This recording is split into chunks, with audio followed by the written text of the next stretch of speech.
This video is about Looksmaxing and focusing on things that you have the power to change to increase your physical attractiveness. I want to express that when you fix the little things and add these up over the course of your life, it matters and can help you become a better version of yourself. So let's get started. We will start with every man's favorite product, and that is lotion. For the purpose of this video, we'll be using lotion on our face and other parts of our body, but not down there. Don't want to use this kind of lotion on that part of your body because it's kind of a little bit spicy. Don't ask me how I know. But typically I use lotion after taking a shower. Your skin is still kind of moist. It's still trying to suck in moisture.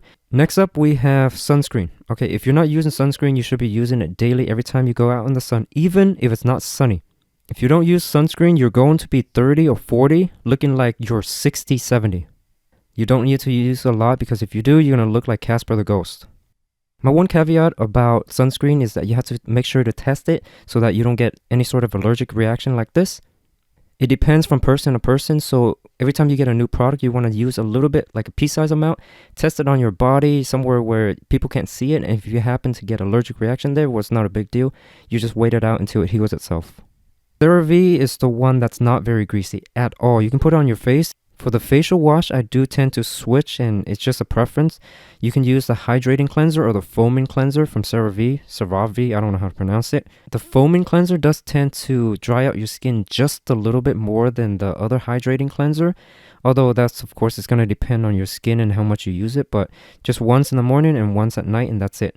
Dr. Bronner's soap is one of my favorite because it's so versatile. You can use it as a hand wash, you can use it for your shampoo, you can use it as a face wash. You just need to dilute it. Usually about 1 part Dr. Bronner to about 4 parts water. My one warning about this is to never, ever, ever get the concentrated Dr. Bronner in your eyes. You will die. You will cry. You will cry until you have no more tears left. It stings. Even diluting it, if you put it on your face, if it gets in your eyes, it can kind of sting. Just make sure you're a little bit careful of that. Bottom left corner, the Nivea Soft, that's another moisturizing cream kind of lotion. I like this because it's a little bit thick. I use it before bed, but it does leave the skin a little bit shiny, so I tend to avoid it before going to work or going to school or anything like that. So floss, various different types, but I like the Oral-B Glide simply because it glides very easy in your teeth and it doesn't get stuck in there too much. And of course, you know that you got to use floss because if you don't, you're going to have food particles in your mouth. That's going to smell very, very bad. Maybe once or twice every single day for the rest of your life. Commit to it. Next thing you see is the Clairsonic brush. And that's basically for exfoliating your skin. I use it a few times per week, or maybe sometimes if I'm lazy, once per week. And it just gets rid of all that nasty, gunky skin and dirt, dead skin and dirt that's on your face. You don't want a bunch of dead skin on your face because if you put more lotion on dead skin, it just like globs up. The important thing about scissors is always get these little safety scissors. If you notice the top, it doesn't have any poking point. It doesn't stab you, so you can't accidentally stab yourself in the nose or your face or whatever, right? The nail filer, yeah, you don't want jagged nails. And for the electric razor, I've gotten this Philips Norelco for about, I think, more than 10 years now, and it works so well. It just, it has adjustments that you can just use to cut your hair or your facial hair, whatever, or your pubes. So I know what some of you might be thinking, bro, you use the same razor on your face, your hair, and your pubes? Absolutely, because I'm nasty. For the amount of product you use, you want to start with a little pea-size amount to test it out first, and then maybe go to a quarter-size amount. And if you're ever in doubt about any product, just use less because it's easier to add products slowly over time than it is to subtract it.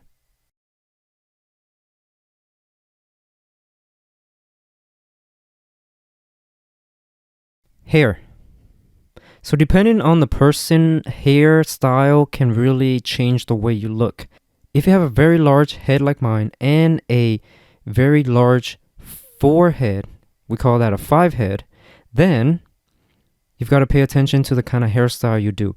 In this picture, this is not the best kind of hairstyle for me, just simply because my hairline is very circular. So for this one, it's much more suited to have a hairstyle that kind of goes down, so it kind of covers some of the big forehead, and it gives it more of a squarish kind of look. Also, make sure the size of your head, the hair is not cut too short, and you have a long face, then you don't want to cut the sides down too short, because if you cut the side down too short, it makes your head look even longer. For hairstyling products, first and foremost is you need to have a foundation, so you need to have a good haircut first. It's hard to have a really bad haircut and all of a sudden try to use a $40 hairstyling product and hope that you look better, because chances are you probably won't. So start with a good haircut first. If you have like kind of Asian hair like I do, I recommend going to a Korean barbershop and asking them to use scissors. Typically is what they use, scissors and thinning shears, to kind of get some of that, so much of your chunky hair down. For hair product, I really like gel. I've used something called Sexy Hair in the past. I also use something called Gummy Gel. They kind of give you a little bit of a shininess to your hair. And one thing to notice about shininess is, for some people, if you use shiny products, you're going to look really dirty.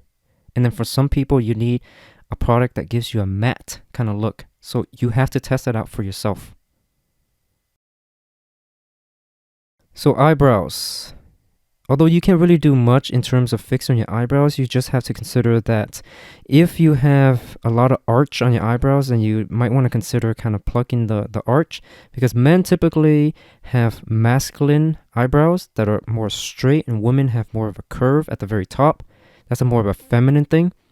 Just make sure not to overdo it. For eyeglasses, make sure you get a frame and the style that fits your eyes. There are sunglasses that make people look like animals, like this one where I look like some sort of common household fly. So the eye area, of course, is genetics. All you can do is reduce the time that you spend on video screen, blue light and all that. It really messes up your eyes, and get some sleep. And then also bring some of those anti-redness kind of eye drops so you can use it occasionally. Okay, the nose. Check to make sure you don't have nose hair sticking out, because that can really kind of make you look messy. I like to use one of those electric nose hair trimmer, but you don't have to. You can also use a scissor, but make sure if you use a scissor that it has the pointy end kind of tapered off, like in this picture here. That way you can't really stab yourself accidentally.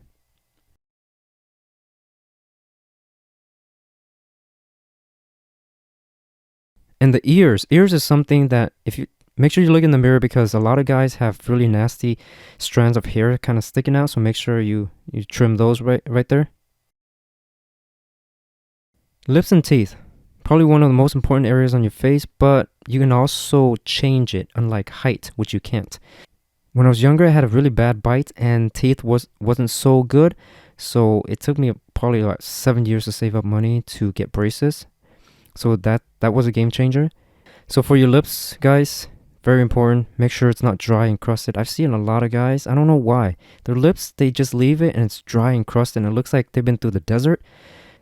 Lips are pretty basically simple. You use a little bit of Vaseline, just a very small amount, right? And just put it on every few days or something like that. But make sure you don't overdo it, because if you do, you're going to have DSL. You don't want that. Tongue posture. I think many of you already know about the tongue posture and mewing. That's MEWING. If you have good tongue posture, it will shape the development of your face.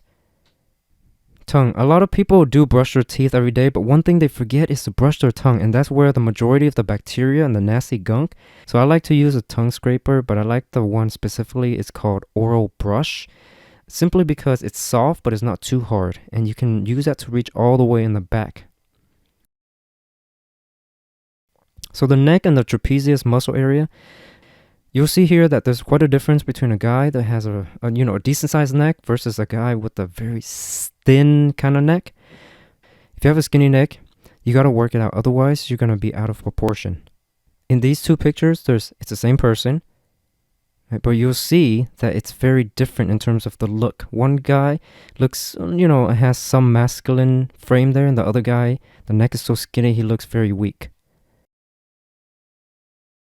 If you take a look at the arm area, it's too long. That's why it's wrinkling up. So, preferably you want to get shirts that fit you in that area, but it's not a big deal, but it just makes it look a little bit better if it's no wrinkle. You don't necessarily have to iron your shirt. The important thing is just right when you get it out of the dryer, then you got to put it on some sort of hanger. Belt.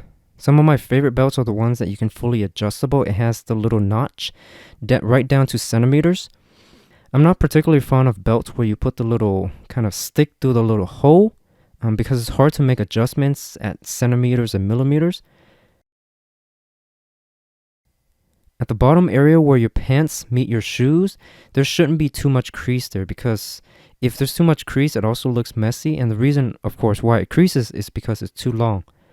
So make sure that when you get pants, they sit at approximately the top area of your shoes.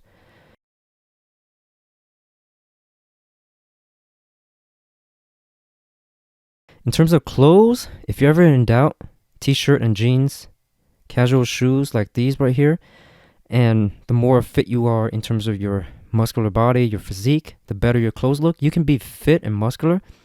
If you wear like a potato sack, you can still look pretty good. Body fat percentage. Working out, I think, probably is one of the most difficult things for a lot of guys in the modern age. But if you notice, you have to go through the pains, because the pain of working out and the result that you get is just so much. When you get your body fat down, percentage down, your face looks more angular and it looks more fit. And there's more lines, there's more angularity, there's more 3D shape. It just looks better, less puffy. Cologne and fragrance. You want to make sure that you spray not too much. Maybe 1 or 2 spray would be max. I usually go just for 1 spray right around the neck area. You don't want to spray it on your clothes because it dissipates too quickly throughout the day. When you put it on your skin near the neck area, because of the heat generated, it kind of keeps it going. And remember that every person can make a cologne smell different because of your body chemistry. So just because one cologne smells good on your friend doesn't mean it's going to smell good on you, and vice versa. Posture. Probably one of the most important things for a man to have is good posture. And when your posture is hunched down, you don't look very confident. Posture is one of the things that you can fix pretty much within, like, right now if you wanted to. Food and nutrition. This topic is a whole nother video. It'll probably be hours and hours long, but just you want to tend to stay away from things that have a lot of sugar and things that have very high GI, the glycemic index. Foods that have high GI, they tend to spike up your insulin. And if you take a look at the scientific literature, you see that every time you have a huge spike of insulin, you have problems. If you're going to take pictures for online dating, avoid using selfies. They distort your face in a very terrible way. This YouTuber John Bear created an amazing video about it. You can see the difference in types of camera lens used. And I've noticed the same result with bad cameras before. A good camera costs a decent amount of money. In some of my pictures in the past, I've used a Canon DSLR, a T3 or a T5. Thanks for watching. Let me know down in the comment section if there's anything I might have missed. And I'll see you all next time.